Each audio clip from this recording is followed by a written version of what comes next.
এবারে সন্ধান মিলল হারিয়ে যাওয়া এক পৃথিবীর এক রহস্যর ভান্ডার। এখনো পৃথিবীর অনেক রহস্যই উন্মোচন করতে পারেনি অনেক বিজ্ঞানীরা, কিন্তু সম্প্রতি হারিয়ে যাওয়া এক পৃথিবীর সন্ধান পেয়েছেন বিজ্ঞানীরা। কোথায় সন্ধান মিলল এই নতুন পৃথিবী, চলুন জেনে নেওয়া হোক বিস্তারিত। পৃথিবী এক রহস্যর ভান্ডার। এখনো পৃথিবীতে অনেক রহস্য উন্মোচন করতে পারেনি বিজ্ঞানীরা।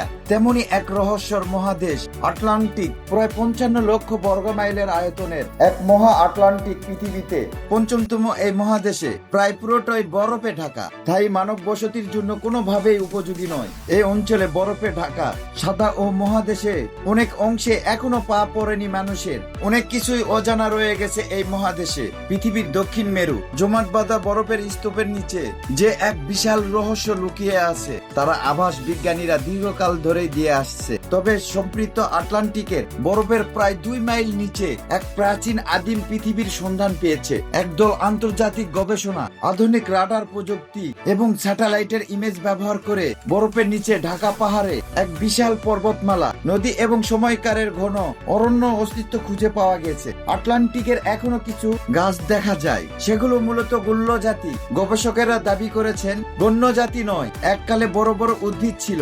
আটলান্টিক পেঙ্গুইনেরা ঘুরে বেড়ায় সব জায়গায়। বহু বছর আগে ভরে থাকতো সবুজ বনভূমিতে। গবেষকেরা রেডিও ইকো সাউন্ড নামের এক প্রযুক্তি ব্যবহার করছে। এই পদ্ধতিতে বরফের ভিতর দিয়ে রেডিও তরঙ্গ পাঠানো হয়, যা নিচে কঠিন ভূমিতে বাধা পেয়ে ফিরে আসে। ফিরে আসা তরঙ্গ বিশ্লেষণ করে বরফের নিচে মাটি অবয় তৈরি করা সম্ভব হয়েছে।